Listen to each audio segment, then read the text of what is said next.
They're the liberal rednecks. They like cornbread and butt sex. They care way too much but don't give a fuck.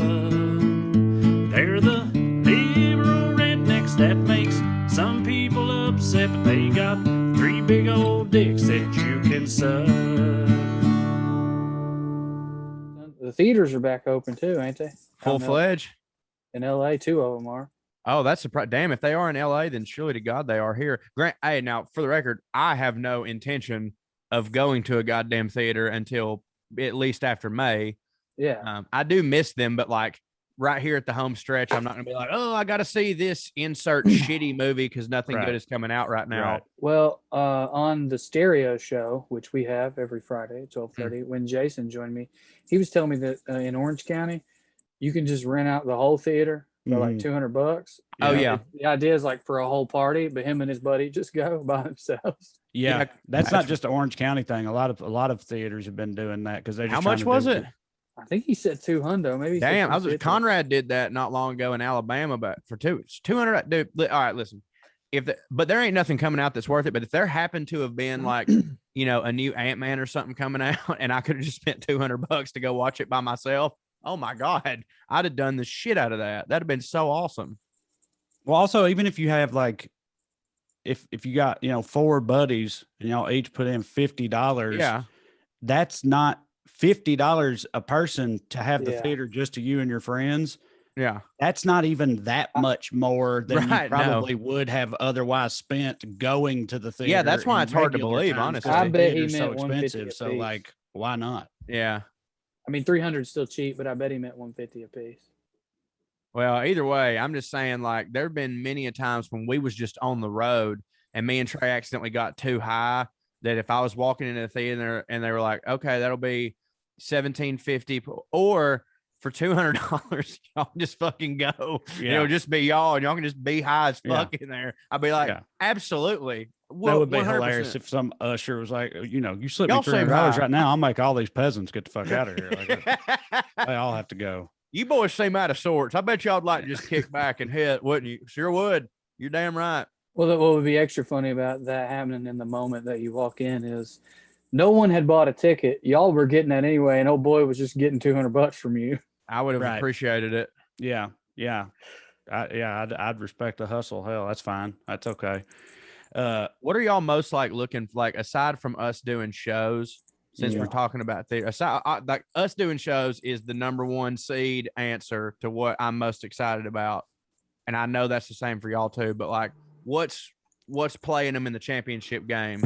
I don't even do this that much, which is maybe why it's higher up on the list for me. But I really miss like going to a bar and watching a game with just like a couple of, a few friends of mine, like not this past NFL playoffs, but the NFL playoffs before that, when the Titans went on their little run, and beat the Patriots and the Ravens and all that. Me and Drew were meeting Mark and Tone and Brent and some other people every weekend to watch the playoff games at this bar in the Valley or whatever. And I love shit like that. And I always have. So that's pretty far up there. I'm not, again, I'm not even a big drinker anymore or nothing like that, but I miss like going to a bar with just like, and not a club, a bar with just a small handful of buddies of mine and watching sports and eating chicken wings and that type of shit. So that's up there. Movie theaters is pretty far up there for me. I'm not going to lie. Cause I mean, the boy, me and Katie and the boys, love going to the theater whenever that's an option. So, I mean, and I've always loved going to the movie theater. So, I mean, that one's pretty far up there too. Those are my number. Those are the two that go back and forth. Because when you said going to a bar and watching the game, I'm like, yeah, that does it. I guess because I haven't really been drinking that much, so I don't even think about that. But like, man, I fucking love going to the movie theater so much. Yeah, me too. So, and I get made fun of it for it quite a bit. I guess because we live in the age of like, dude, if you just wait a month, you can watch it at your house. I'm like, right, but it hits harder on this big thing, here, way harder. Yeah, and it's like doing a thing. What about going alone? You ever do that much? all the time, dude. It rules, right? Well, I always like that's one of those things that like some people are weird about. Like some people act like going to the movie theater by yourself is like odd, but dude, I've always loved going to the movie theater by myself. I like going with people too, but I love going to the theater by myself. Sometimes I like it better too. I learned a big tip from two of my friends. They were an older couple that used to come to the Comedy Catch all the time. Older as in he was in Vietnam, and they came up to surprise me in Myrtle Beach one year, and they were like, "We'll take you to lunch, and we were going to see your show." I was like, "Okay." They're like, "Well, you want to go to a movie?" And we were like, "Yeah." I was like, "What do y'all want to see?" And Linda was like, "Oh, well, I'm going to go see," and then it was some chick flick. She's like, "But y'all are go see whatever." And we went and saw Taken. And they do that. Like that wasn't even just a me thing. Like they found, they're like, we find two that are playing at the same time. I go watch this one. He goes watching this one. And then we go eat and we discuss the other one. But she's like, because there ain't enough time left on earth for me to watch 2 hours of some bullshit that I don't want to watch. And like, we're not going to be talking to each other anyways. So I like going by every time I'm like in Burbank or whatever, and I'm trying to kill some time. Like I always go to the town center, go to the movie. I'll sit there motherfucking 2 movies. I don't give a shit. Yeah. Well, I like wait, hold on real quick. You said these people came and surprised you before one of your shows in Myrtle Beach. So I presume these people have never spoken to you again. Did they go to your show that night? It wasn't that one. For long-time fans, Corey's got a checkered past when it comes to doing comedy in Myrtle Beach, to say the least. So this was actually this was before that club was even built. I was at the old club. That the reason I can't do that club anymore is because I did the second club, went against them, did the second club, then got kicked out the second club, and am thus now barred from Myrtle Beach entirely. Have you ever been banned from any other comedy establishments except for the 2 places in Myrtle Beach? Are those the only 2 places that have banned you? That's hilarious. I got banned from my home clubs, as Drew did as well. Well, I got banned from my home club early on when I was just a little baby shit starting out, but then they let me back. But like the only 2 places I know that I don't know if I'm permanently banned from the one, but the other one, yeah, it's not looking good. And I mean, oh no. Right. Yeah. It's just that's funny. It's Raven. Funny that you would think I would have a statue in Myrtle Beach. Clubs, and it's the 2 clubs in Myrtle Beach specifically. Where you would think that I would have an honorary degree. You would crush. Yeah. Key to the city based solely on cheese jokes and stuff. Which for the record, for those, like you would like Myrtle Beach is like such a hard place to do comedy in regardless, because it's exclusively tourists. Right. So like you can't never know. No, I mean, I know there's a lot of tourists in New York City, but there's also like, a bunch of people is from there. So when you go do a show in New York, you have a general vibe of the crowd. Like in Myrtle Beach, you can never get on the same, like you might be on the same page with 20 people on this joke, then 30 on this joke, and then it's all completely different. Like it's just, and dude, also, they just think they're just screaming, they're hammered. Right. Because Myrtle Beach also, there's an added element. It's not just any tourist, it's trash tourists. Which, I've been a trash tourist anytime I've ever been a tourist. Don't get me wrong, but the trash tourist, worst and drunker than fuck. Right. They're all, it's trash tourists who are hammered, and the room was probably comedy papered. Is just one of the things that they have done. You know what I mean? It's like their old lady put an itinerary together, and it's like, ride Can-Ams on the beach, putt, eat a shitload of fried shrimp, get drunk throughout all this, and then later comedy show. There's a comedy show, and often they got the tickets for free. Which is even worse. Right. Yeah. It's like, it's weird. You would think if you got tickets for free, you would feel less entitled as an audience member, but more, like they gave me this, they wanted me here. No, they did not. But I mean, they're still allowed to go to that club. So what can I say? Yeah, I can't. I mean, I've definitely been hated by some audiences, and you all both have been privy to that before. But like, I've never done not even close. I've done shows up in like Sevierville, like outside of Gatlinburg and things like that. But I'm trying to think. I don't think I've ever done just a full on like tourist trap, comedy show situation like that before. But I can imagine the sprinter who lost to Jesse Owens, how Hitler felt about him is how that crowd felt about me. Just Stephen, that like just the worst. Dude, you've never, and fucking for the record, I felt like a good wrestling heel I loved it. Like when I was leaving and getting flipped off, I was like, you're goddamn right at the time, because you see, I was having a nervous breakdown. So not a good thing. Yeah. Well, since we're talking about comedy, I'm sure, our listening audience has been upset with us for 2 weeks for teasing them, and they're clamoring for us to finally discuss the subject that, again, we've broached, but only briefly for 2 consecutive episodes now. And that's Southern comedy legend, Jerry Clower, right? Amen. So go ahead. Y'all won't y'all kick us off? Because that's one of the things I said about was, I of course know who he is. I came to find out later. I was not at all raised on him the way that you two were, I assume, because of like the churchy element or whatever. But that just, I didn't know who he was as a kid. I didn't find out until later. Like when I was like a baby comic, started doing comedy and people brought him up. That's when I even found out about him, I think. Right. I knew who, like, I had like Ray Stevens VHSs, and stuff like that. We definitely fuck with Ray Stevens. Yeah. For sure. I knew him, and of course Foxworthy and Cletus T. Judd and all them cats, but I didn't know Clower at all as a kid. So anyway. Well, I mean, I'm pretty sure my mom knew him from her time as a kid, or at least a teenager, and her dad liked him. He's a storyteller and all that, and she could play it in the car. I mean, I caught my mom listening to Eddie Murphy, late night once when she didn't know I was awake. But in the car, she would never listen to anything that wasn't. So I think part of it was, she knew she could listen to him. And my mom loves to laugh. And I can just remember riding in the car and listening to the stories. And I think they kept me quiet, because if she'd have listened to a regular stand-up, dirty or clean, I'd have lost interest in the speed of it at 6 and not getting the jokes. But at 6 or 8 and listening to his stories, the 5-minute stories, you can keep up with them, I loved it. And I've been thinking about showing probably my my boys intro. like Jim Gaffigan or Brian Regan. Yeah. One of those guys. But it's kind of like we talked about Christmas Vacation before. I'm scared that it won't hit for them, because I know that I'll get upset by that. For But sure. it's like, because I cannot. Jim Gaffigan, maybe, but it would be hard for me to believe that Brian Regan's one of them people that has that kind of like Robin Williams quality about him, to where he's clowny, and I mean that in a good way. Me too. Like clown face and clown. Yeah. What I was going to say is, like, Robin Williams, we've talked about it on here. He literally he would go to the zoo and crush at a monkey show for monkeys. How old are your boys now? And I think Brian Regan could do that too. And so my point is, like, I think your kids could watch Brian Regan with the sound off and be like, something funny's happening right here. Yeah, I agree. That's why. What age are they now? They're 8 and 9. And yeah, I think they're getting there. I think so too. About Regan versus Clower. Dude, Jerry, I do that all the time too.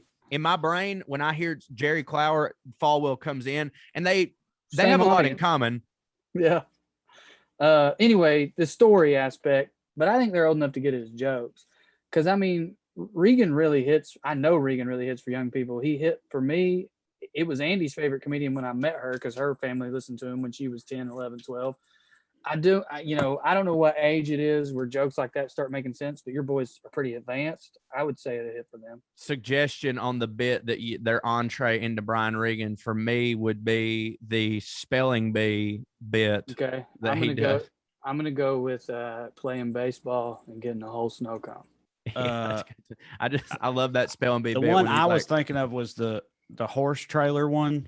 Oh my God. Yeah. Just dumb old donkey. I know for a fact. No, just dumb old donkeys. I know that will kill. That will crush them. I know for a fact. Yeah. So yeah, he's got. Well, and related, every time Clower did Marcel Ledbetter. Okay, so all right, we should probably.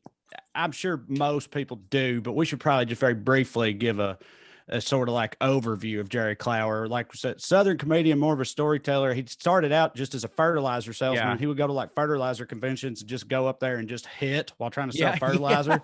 Well, and he hit so hard that a guy recorded him hitting at a fertilizer convention once and then asked him, hey, can I put this out as a record? And Clower's like, what's a record? Or whatever. And the guy did, and it sold like 500,000 copies. It went gold or something like that. And then, terrible quality. He was off to the races. I want to read a couple of quotes from his Wikipedia real quick that I sent to y'all. And look, we all know how Wikipedia works, but Jerry Clower's Wikipedia cracked me up because there's a section of it where it says everything up to this point is pretty normal. Jerry Clower was born in Liberty, Mississippi. He was in the Navy, yada, yada, yada. He played college football, Mississippi State University, yada, yada. And then this huge paragraph starts and it says a short biography of his life. And it is from this next 9 pages long that I'm convinced some Mississippi middle schooler was assigned to write for a homework assignment or something, because listen to some of the quotes from this part of Jerry Clower's Wikipedia page, the short biography. So let's see here. Jerry's most famous quote is, you can grow as much corn on a crooked row as a straight one. Other famous sayings of Clower are, knock him out, John, about a man who climbed a tree to knock a coon out. That's true. But that is true, but finds that there's actually a lynx up the tree instead. Some of Jerry's favorite things were church, comedy, and football. Jerry always used his gift for good purposes and never used it to take advantage of others. People could tell Jerry was a comedian because he made money by telling jokes. It's like, this is clearly written by a child, but also at the top, it says he was born to the Clower family in Liberty, Mississippi. And it says the Clower family had 5 members, including mother Mabel Clower, father Otha Carl Clower, but it's spelled O-T-H-A. So Other Carl. Other Carl. And I was like, I like to think that his daddy had a brother named First Carl or regular Carl. That's First Carl Clower. That's Other Carl Clower. And Other Carl was Jerry's dad. But anyway, but all bullshit aside, he literally was a war hero, fought in World War II. Then he played football in the SEC at Mississippi State University. And walk on. And by the way, I mean, he ended up getting a scholarship. I just mean he walked on campus and was like, hey, I'd like to play football. Yeah, and they were like, accurate. Play before? And they were like, no. And they were like, stand up. And he was so big. They were like, all right. And how much of that is him? Well, that's like, well, I mean, probably a little bit, but the fact that like it's not contested too much, like some of that shit kind of did go on back then. Like you definitely wouldn't hear that now. Like, you know what I mean? Like, yeah. Well, but I do feel like that's one of the things that I love the most about Jerry is how often I'll be watching one of his stories and I'll wait for the punchline and it'll never come. And it'll just be like, oh, he was just talking about how much he hit at football. Yeah. That's all that is. Well, so, and on that note, my papa loved him, and my papa had a little bit of that in him. My mom's dad, one I didn't necessarily get along with, but he was a great storyteller. Not as good as Jerry, but he had that kind of bullshitter's tradition. And my favorite Clower story is related to how he got started. He had his dream job working for the 4-H, and they offered him a lot of money and an opportunity to be a salesman. And according to him, he sucked at it. It was terrible at first, talking about the fertilizer and what it would do for their. And then he just started telling stories and just kind of being himself, and sold a bunch of fertilizer almost on a whim. And that sort of old bullshitter, old storyteller type ended up hitting so hard. That very much feels like in America, a pretty exclusively Southern thing. I may get in some trouble for saying that, but it's like, maybe I just ain't from these other places. You just don't hear about a guy who's so good at telling stories he makes money. That's kind of Rodney Dangerfield a little bit when he was. Okay. All right. Hold on. Since you brought up Rodney Dangerfield, I was about to say one thing. Well, hold on. I know there was also comedy, like Corey said, he's listening to Jerry Clower and he's like, all right, waiting on the punchline, but then there ain't no punchline. So yeah, he's just up there telling stories or whatever. And he does tell plenty of jokes. There are plenty of punchlines, but there's a lot of that. A lot. And it's wild because like where comedy history is concerned, like at least around the same era that Jerry Clower's doing it, most like stand-up comedy at that time was still like set up punch type stuff, like the old Milton Berle style. You know what I mean? Like that type of thing still. So, I mean, I guess all I'm saying is I'm inclined to believe the sort of background, the origin story of Jerry Clower, that it really did go down that way, because like that wasn't really what I'm sure. Me too, because Flip Wilson, how else would he have done it? Well, Flip Wilson did it a little bit that way and had the characters and stories. But to be clear, just to go back, just to clarify real quick, I meant made money as a salesman. Like just people liked him so much, he was good at his job. That feels pretty old boy to me. I didn't mean as a comedian. Obviously, you make money as a comedian just by being funny. That is very old boy, but I guess I can see there being some like Queens versions of old boys. Definitely, but yeah, I mean, Jerry, because like I was gonna say, like it almost had to be the way it came up, because it's not like, you know, we always talk about how until we saw, like as kids, until we saw Foxworthy and some of these people, our brains we were just conditioned to believe, well, I mean, comedians come from New York or Los Angeles, like that's all it could be. I didn't even think of Jerry as a comedian. I don't think. I don't Storyteller. I don't think I would have either, and I think there's a lot of truth in that. That like back then, that kind of was the truth. Like you had to go to one of them, and so how else would he have just started hit a career in show business other than like, I mean, yeah, he was just out there hitting at the 4-H, and they were like, hey, buddy, I bet you could. And that's why he doesn't have the same, obviously a story has a beginning, a middle, and an end, but he just doesn't have any of the type of structures that most storytelling comedians I know have. No tags, no like, you know, he has a, like his Get Her Done was him going, woo! But that's more of just an exclamation point to what you're already saying. So like, he kind of like, I don't know, he's inventing a new form a little bit. I mean, can you elaborate some on the other one I know who did it? The first one that did it, you said? I'm not saying that they're the first. I mean, Flip didn't. He started touring. I looked it up because I was curious in the 60s, on the Chitlin circuit in the late 50s, early 60s. And then he got his break when Red Fox got asked by Johnny Carson, who's the funniest comedian alive. And he said Flip Wilson. And Johnny was like, who's that? And had him on. So I don't know, you know, when did Clower start? Do we know the exact date he started? It was like early 70s. I mean, it says by 1954 he developed a reputation for telling funny stories to boost his sales. Lord. But then the next date is not his first album, a later album that was distributed in 1971. So I guess sometime in the 60s would have been when his like first ones came out, I guess. Albums are like when he just started doing speaking engagements. Album, I think. Yeah, because it's the speaking engagements. It says in 1954, he had developed a reputation for hitting at speak sales. And then it says tapes of Clower's speaking engagements wound up in the hands of these record exec guys who made a better quality recording, which they promoted. And that was called the Coon Hunt. I said it went gold. It actually went platinum, apparently. But it doesn't have a date for when that came out for whatever reason. And then the next one they do have a date for is not third grader wrote 1971. So there's like history's almost sort of repeating itself a little bit, except for Jerry Clower was able to continue hitting. Like nowadays, we sort of see this because we have the internet and stuff. We sort of see people get recognized for doing a regular thing but really well and hilariously or something, and then boom, hey, why don't you tour comedy clubs? You know what I'm saying? Like they just get internet famous off of something like Trae Crowder for instance, you know.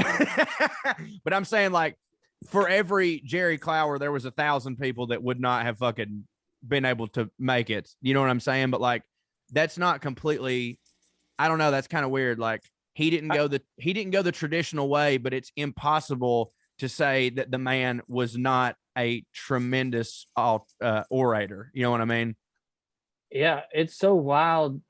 I mean, the reason is a third grader wrote the Wikipedia page, but it is weird that this Wikipedia goes, by 1954, he had a reputation. And then 1971, he releases his second album. So I can't tell who started it. I think the main thing, though, to take away there is, and maybe this is because of Carson and stuff, and Vaudeville and the what's the thing in upstate New York?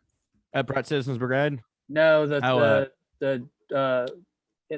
comedians would go to Borscht Belt. The Borscht Belt. Oh, the Borscht Belt. Yeah. With the Borscht Belt, The Catskills is what I was looking for. Borscht Belt, the Catskills, Vaudeville, and Carson was leaning more towards 5-minute, 10-minute setup punch type stuff. Right. We talk slower down here. We talk slow and we tell stories, which is what I'm saying. And then Flip Wilson's the only counter example I could think of somebody who made it. That doesn't mean they're the only one. Well, and this isn't the same thing, because it was more like he was purposefully attempting a version of it. But I've always heard that like Mort Saul is sort of generally considered like the first dude who didn't. Yeah, but again, him and he was Shecky like Green. trying to be a comedian. But he was like the first dude. It was personal. The first big dude who didn't do that old style vaudeville setup punch thing, and instead was up there like talking. Him and Shecky Green are supposedly like we always go back as far as Lenny Bruce, but apparently Lenny Bruce goes back to Mort Saul and Shecky Green, where it became. But that's shit. Hello. I thought you were talking. I was just gonna say that's the jump from vaudeville to like what we know as regular stand-up. But Saul wasn't telling stories, I don't think. No, their whole thing was it went from basically with your Borscht Belt Catskills dude, every comedian was kind of just a suit that said the same thing. And every single person could do the same jokes because they were all completely generic, evergreen, yada, yada. And then Mort Saul and Shecky Green were like, okay, well, if I make my jokes personal, then nobody can steal my shit. Nobody could say these jokes. And then your personality became arguably as much as of importance as your material. And then you got a guy like Jerry Clower who epitomizes all that, wherein, dude, if you try to steal a Jerry Clower story, people are going to smell that shit a mile away. You know what I mean? You can't really just do that. It also probably ain't going to work unless you're about 6'3" and from Yazoo, Mississippi. Exactly. If Jerry Clower was just going up there with the take my wife bullshit, nobody would care. It might be a unique spin on the medium, but I doubt it. Joe, will you circle back to what you were going to say about Rodney Dangerfield earlier? Oh, well, just that Drew said, it was when I misunderstood Drew, and I thought he was talking specifically about comedy, but about someone who, makes it from just hitting for people. And correct me if I'm wrong, but Rodney was selling aluminum siding. And that was kind of his whole deal too, right? Where he was just like fucking smashing for people. Yeah, and but I believe he did comedy, then quit to sell aluminum siding. But that's where he developed the Rodney character. You know what I'm saying? Like, because when he first started doing stand-up, he wasn't that guy. Like, he was just he was just a straight Borscht Belt kind of guy comic. And then when he's selling aluminum siding, people kind of start being like, dude, you are way funnier than that. Just do that shit, And then he takes on that persona, probably from the skills he acquired telling stories, selling sheep. Yeah. I thought you meant, because we're talking about how, I understand now what you meant, but we're talking about Clower at the time and how he didn't really have punchline. He told stories. Oh yeah, Dangerfield's not that at all. Right? Yeah, Dangerfield is that kind of old. He's like one of the last huge examples of that like kind of old style. And by the way, his shit, like, in my opinion, mostly holds up, which is insane that's insane for like comedy of that era, for it to still be funny. But dude, go watch some like Rodney Dangerfield compilations. When he's on the Tonight Show, he still kills, man. Dude, he kills me at least. Like, his shit is still funny. He'll be on the Tonight Show. Oh, no, it is still funny. He'll be on the Tonight Show and literally fucking Ed McMahon can't breathe. He's in the fucking floor choking on his cigar. But I think the reason for that is because Rodney was able to kind of combine the two things of like, okay, there's enough remnants of how comedy used to be done, kind of holding on to your tie, quick setup, quick punch. However, instead of just this generic black slicked back haired man doing it, I'm going to introduce you to Rodney Dangerfield, this not slick, not fucking Dean Martin type, not the suit doesn't fit, the tie's a little too short, curmudgeon, drunk, hair's off to the side. So he was able to bring a personality to that same style. And when you married those two things, it was like two types. Like the younger crowd had never seen the first thing, and the older crowd had never seen the second thing. And both people were like, "Wow, what a revolutionary!" Even though it has the same kind of moves of what we're comfortable with. I think that's why that shit holds up, because there's still personality to it. Yeah. Yeah. No, absolutely. I agree. Did you know he also, in addition to Bill Cosby, he also told Eddie Murphy that Rodney Dangerfield told Eddie Murphy that Eddie Murphy needed to clean his shit up, or What a piece of shit. or it wasn't ever going to work. I think they believed it. But Eddie Murphy said years like, I believe, unlike Bill Cosby, I'm not 100% sure on that, but years later, Eddie Murphy ran it because Dangerfield told him that before Eddie Murphy like blew up. Yeah. You know, like right before. By the way, honestly, probably sound advice. It's just that it happened to be Eddie Murphy. And it was basically him being like, you know, like, yeah, kid, you got talent, you know, but you gotta clean all that up. Clean it up a little bit. Where are you gonna do that at? Who's gonna come? You know, that type of thing. And then Eddie Murphy saw him after exploding a few years later. Randomly, they were in the same bathroom in the same casino in Vegas. Eddie Murphy's like pissing. Yeah, probably doing coke, whatever. And Dangerfield walks in there. Or actually, Dangerfield was in there already, and Eddie Murphy walks in there. And Eddie Murphy hadn't said anything to him, and Dangerfield's like zipping up. He looks at him and he goes, "Who knew?" Just walked out. And that's all he said. It's not. He just said that and walked out. That's fucking tremendous. That's one of my favorite bits in that Eddie Murphy special. I guess Think Raw, when he's talking about what Richard Pryor said to him when Bill Cosby said that. He's like, "Do people laugh at the shit you say?" He goes, "Yeah." He goes, "Well, tell Bill Cosby to have a Coke and a smile and shut the fuck up." Yep. God, that's fucking tremendous. But yeah, man, Clower. I remember when I was a kid, like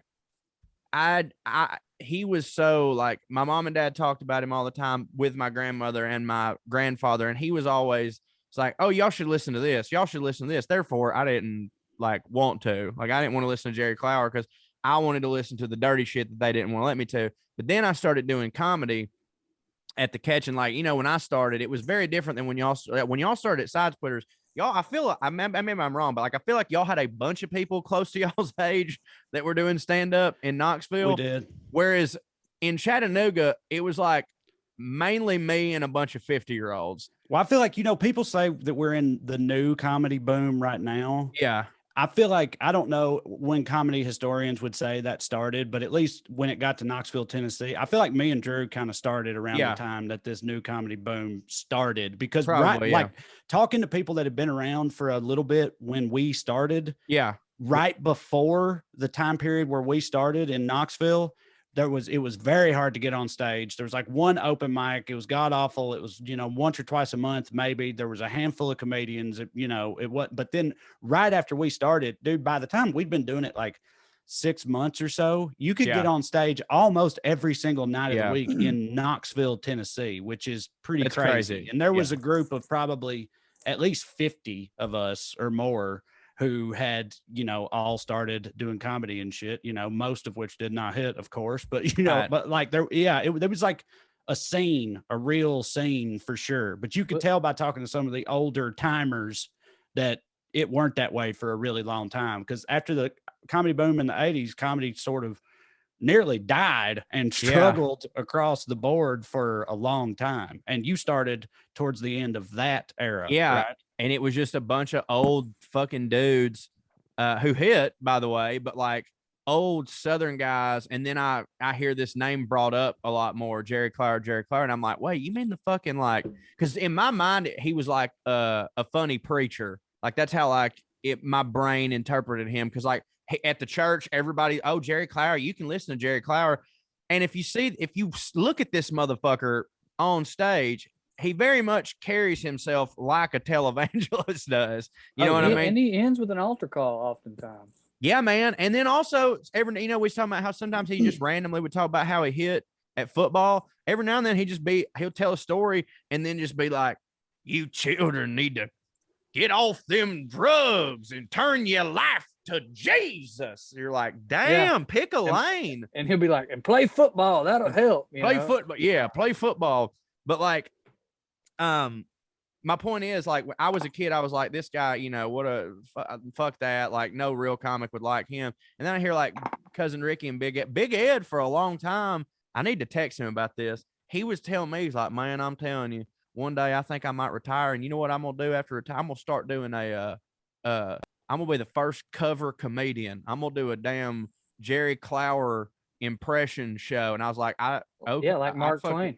Yeah, right. That's kind of what his idea was. And I was like, I need to look back. And I started watching some Jerry Clower, and I was like, God, I would kill to see Big Ed do this. This would be amazing. Yeah, but yeah, he's very much a top guy around here in terms of like, you know, storytelling and how it's supposed to be done. I mean, dude, did y'all ever watch Wade like do stand up?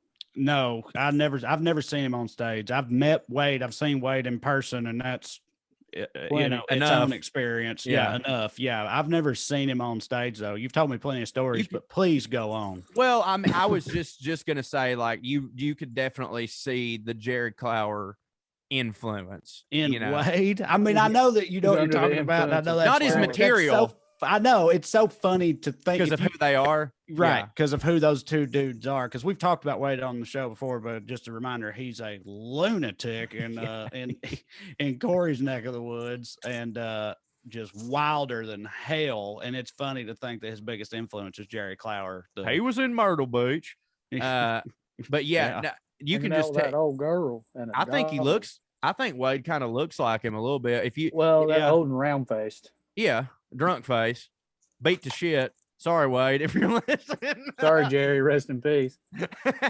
When Wade, he looks a lot like Wade's daddy, really. When Wade used to have his hair short, but yeah, man, he's a quite a large deal around here, and I watch it now, and he's captivating, but as a comedian, like, he does leave a little bit to be desired on the punchline part of it. Jerry or Wade?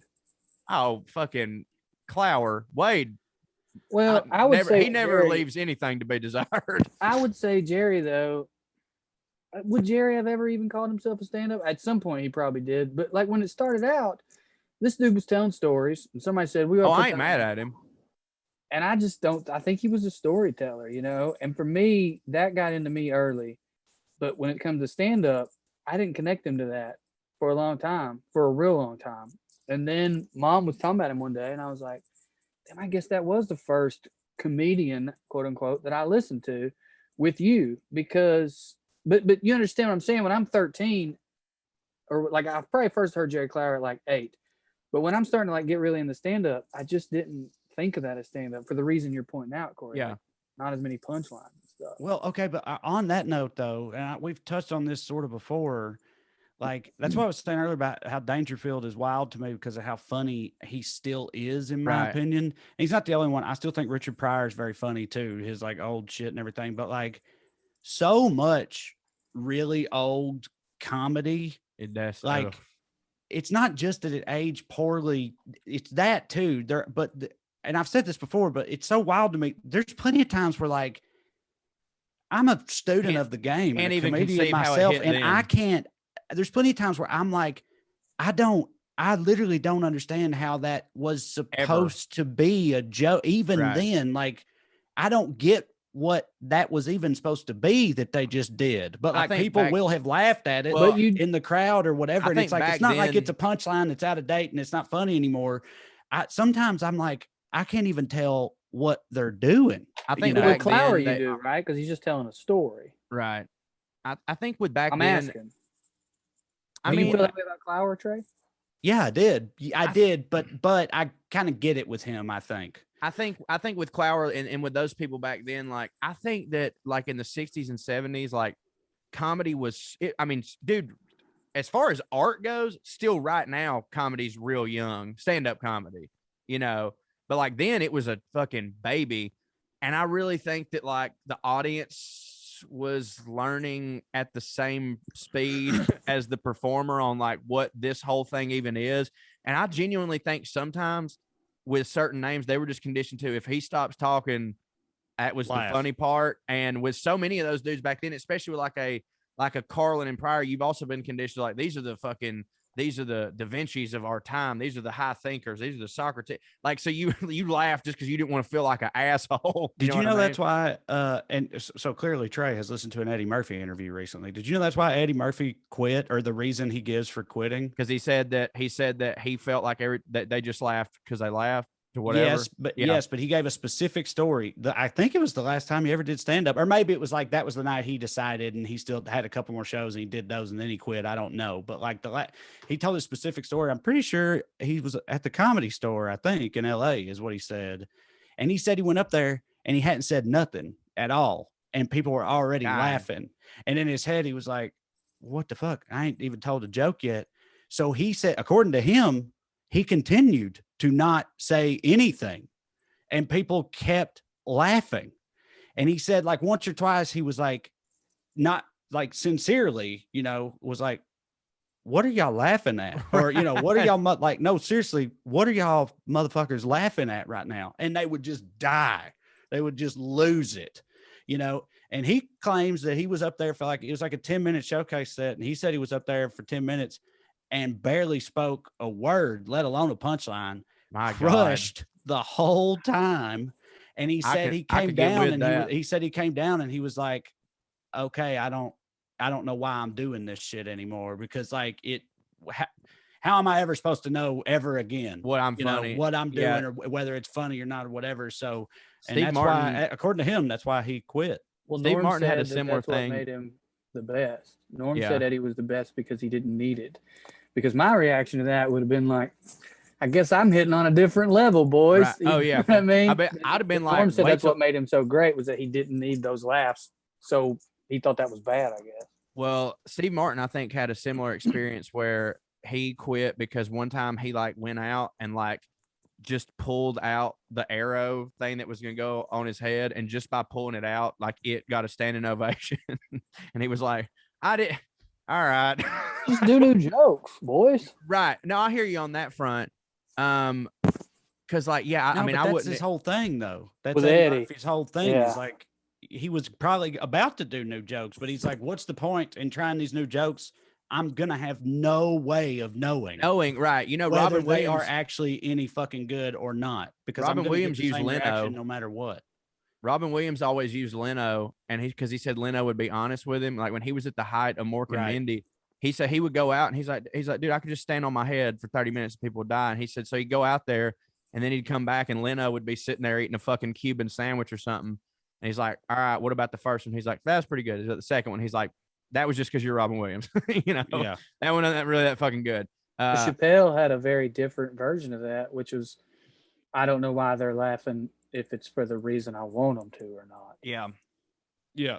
I think on a lesser scale, I know that we all three individually have kind of experienced that one, just with the 100% with the genre in which, the genre bending trailblazers in which we are. And like, there's times when that I've been in, like, we'll just say San Francisco, because it was that I've just been like, I'll tell a joke and it got a huge laugh and I realized that I didn't want it to. And I'm like, oh, fuck y'all. I mean, when that's on me too, by the way, I still told it, but like I was looking out and I'm like, you're laughing, but I'm like a bat. I'm like a sonar bat when it comes to laughs. I can tell the type of laugh this is, and it's not the fucking one that I wanted. And this is pissing me off. You know what I'm saying? Yeah, I changed the joke. I mean, I have because of that. I remember one specifically. It was something about the county fair. Do you guys know what the county fair is? It's what we have in the South instead of museums. Before that, it was what we have in the South instead of culture. And I changed it because of the way people were laughing. Let's just say San Francisco, because that's where it was.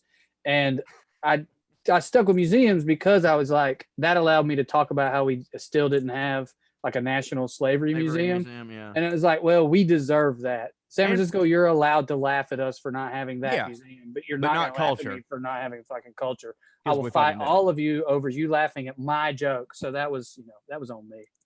Yeah. Oh, well, I mean, look, at the end of the day, whatever it was for me was also on me, being a lunatic. Yeah, I mean, I think that's why Dave quit. I think Dave, I mean, I'm not defending it or saying it was heroic. I think he just was like, well, I told these jokes. I should have known that even if cool people laughed at the black white supremacists, racists were also going to laugh at the black white supremacists. I just realized maybe hypocritically that part of me is like, oh well, Jerry Clower, like, yeah, he's a stand-up comedian, but like he didn't really do it the regular way that you were supposed to back then. So like, and I'm just sitting there, I'm like, who else are you describing, Corey? Yourself, all three of y'all. So I think they're definitely, that's a good lesson of like how that stink can be on people. You know what I'm saying? Like, yeah, but okay. And I don't know, but I think I feel like he started like so early and everything. Like when he first like started hitting and stuff, they still didn't even have comedy clubs or anything. Right. You know what I mean? And he came from Mississippi. I really doubt that. I'm sure that there were plenty of like other comedians of his generation who didn't fuck with Clower at all. But I bet it was more just everything else about him. I doubt that they cared that much about the origin story. Cause like, dude, back in the day, you were saying like doing it the right way or whatever, that book hadn't even been written yet. I mean, there was like vaudeville and that type of shit. You know what I mean? But like, it wasn't, again, there weren't even comedy clubs yet. So like, I feel like it wasn't the same degree of that sort of. I agree completely. Perception. I wouldn't give him shit for that, but I wouldn't give me or Trae that either. Trae broke on the internet, but in the middle of breaking on the internet, I was living in New York.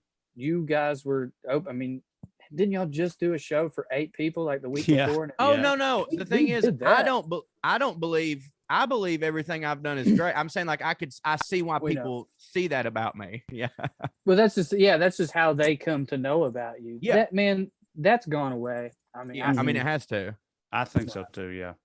Oh, it's now like I feel like I'm one of the last people to start at the end of the comedy depression and has now just made it during the internet. Like I've had a toe dipped in both waters. So like, I'm never worried about that. Like if somebody would be like, so Corey, you started your career on YouTube, I'd be able to go like, well, back, pump the fucking brakes. I started comedy under George W. Bush. But I'm just saying, like, I get it. Like I'm just admitting to a prejudice of Jerry Clower that I didn't realize I harbored until just now. Right. Well, in terms of right now, I think it's kind of the opposite where, in my opinion, and maybe this is just like an excuse or whatever, but like, I don't like internet comedy that much. Like there's parts I've figured out to do for me that I like, but like, I think it's almost the reverse. And maybe it's because of the pandemic, clubs ain't open.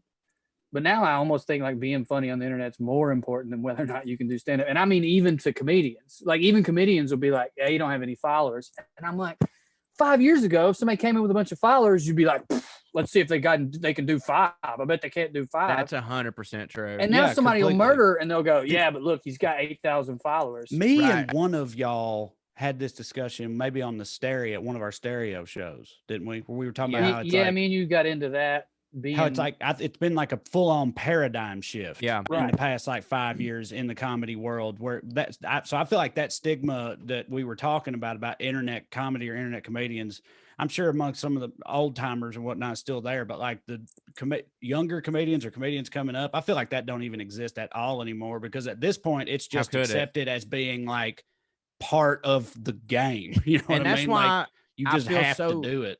That's why I feel so good having dipped a toe in both waters because I feel like I can be like, yeah, I've got 192,000 followers and also follow that motherfucker. I started doing comedy in 2004. So like, yeah, I feel you, but like it has been a complete shift. But like, at the end of the day, your jokes can be great, but you got to put the butts in the seats. So, I'm glad we can do that shit because I was, I don't know about y'all, but I got very tired of murdering for 10 people and then having to win a scratch off to get gas on the way home. Mm-hmm. But I definitely told people I was real. For me, it was not murdering for 8 people because 7 of them were from Holland. Right. Yeah. New York's fun, isn't it? Before we do get out of here, I wanted to mention this tidbit about Jerry Clower that I discovered the other day, just because I feel like when you look at Jerry Clower, when you hear Jerry Clower, when you just his whole get up, we talked about, God and football and blah, blah, blah. I came across the nudie suit. It's so good.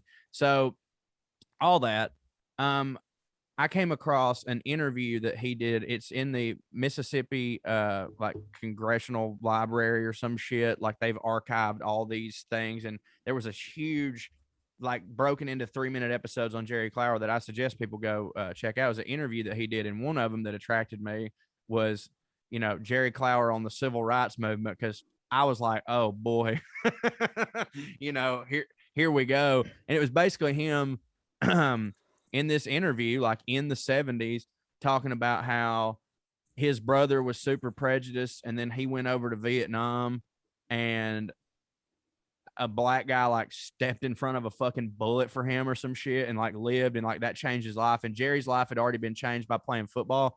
And then Jerry Clower shortly just went in on the racists of the day. And this is like in the 70s, he's doing this interview. And that was very interesting to me because I know a lot of Southern comedians from the 90s nowadays, like back in the day, like they would have, even in the 90s, like, of course they were decent guys, but they would have never given their opinion because they didn't want to alienate the crowd. And I know a lot of people are like, well, if you're alienating the racists, then who gives a shit? I hear you. We do that all the time. But like some people were just like, I'd just rather not, especially back in those days. And I found that to be a really cool revelation about Jerry Clower, because frankly, I think that because he was so big in my church, and because he was so big with like you know how sometimes it is with clean comics, I really thought this is going to go one way. But that really hit for me to find out that he was like, hey, y'all, we're going to eat pie at the same place. Y'all can kiss my goddamn ass. That hit for me. That really hits for me too. And I don't want to at all take away from Jerry doing that in that time. No, I'm not going to say anything bad. I thought you had a better story to follow up with. No, not at all. I was just going to say, I do feel like what happens there, Jerry was big enough that he could take any hits from somebody being like, fuck you, I'm going to be prejudiced. Right. I think this slight difference of don't be prejudiced versus the thing you're doing is wrong. And I think that's when people get their feathers ruffled. I just feel like over time we've learned in America that if you go, we shouldn't be prejudiced and we shouldn't be racist, everyone goes, yep. But if you go, this thing you like is racist, don't do it. Right. Then people go, you know who's full of shit? Jerry Clower. Well, yeah, right. That's accurate. But like, I feel like the reason that can't work sometimes is because I don't know if you know this, straw poll taken yesterday, no one thinks they're racist. Right. That's what I'm saying. So like, if that's you why just people didn't get mad. Yeah. Right. But like, so like, it's not enough, you know what I'm to be like, cause that's funny that you say that, because I've actually I've put up videos before, like where I didn't say the word Republican. I didn't even say a candidate's name. I just like went in on racist dipshit assholes, and people would comment like, fuck you, man, you're an idiot. And I'm like, all I said was, I don't like racist dipshit assholes. If that struck a nerve with you, then, you know, I got to tell you, I think you're a racist dipshit asshole.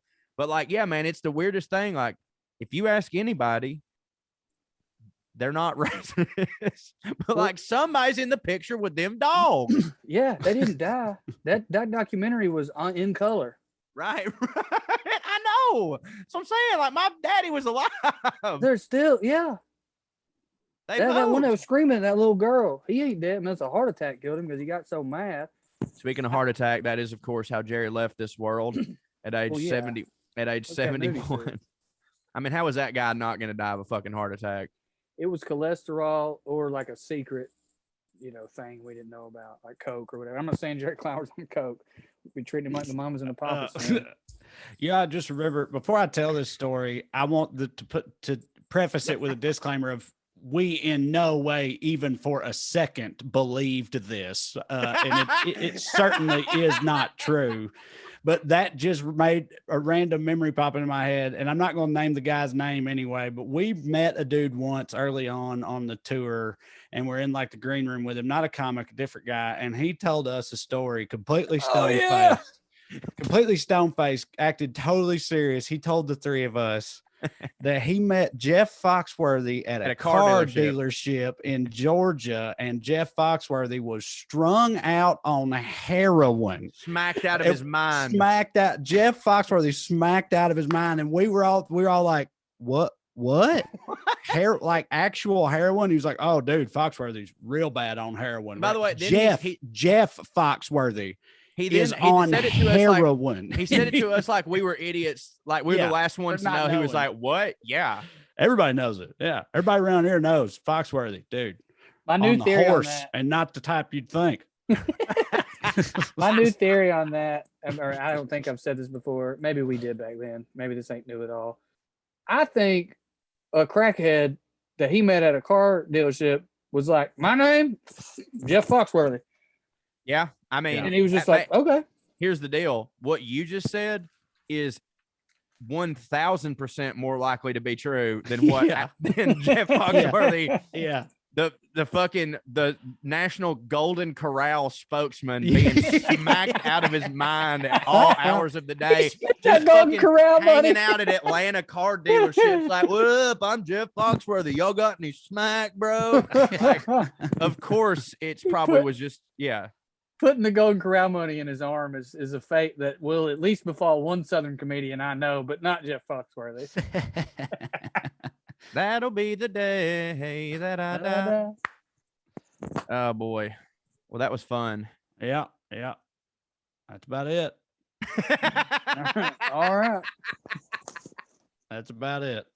That is about it. Thank y'all for listening to this here show. Download, subscribe, tell all your friends, give us a 5-star review if you think we deserved it. Shout out to the WellRED Nation. Drew, you got something, buddy? My nephew wanted me to request you, if you're capable of it, to bring the intro song back. Okay. What Very was the intro? upset. We're the did I not put it on every episode? Oh, buddy, listen, he's 16. My bad. I don't be listening that much. No. I bet you what it is that he just hasn't listened to any recent episodes. Okay. Because for the past, now I may have missed it like a week or two, but like for the past, let me tell you how I know. Because I've been putting it up at the beginning and leaving it at the end, because we've had some people in the comments on Trae's YouTube, not our podcast feed, but on Trae's YouTube, who a goodly portion of those people may not know that Trae had a podcast, and they just found him out through one of the various think tanks that he participated in, and they'll come and like I'll put the episode up, and have been up for 3 minutes. So the only thing they could have heard was this, and they were like, "I'm not listening to this filth. This is trash." They're like, "Are you serious?" Then some of them were like, "You guys are making such a difference in the world, and then you gotta sully your good name by talking about getting butt fucked with cornbread and blah blah blah." And it hits me so hard that I was like, "Well, this is here to stay. I'm never not putting it on there." On that note, we should put it up with just like a couple pictures of us, like a slideshow. So it should be released as a single. Yeah, put that shit on Spotify. Yeah. We need our buddy John Ferguson cut. Yeah, we'll give Papa Johnson royalties. Yeah, he took some. Yeah, okay, we'll figure it out. But we do need to do like a read when we all get back together. This pandemic has been difficult.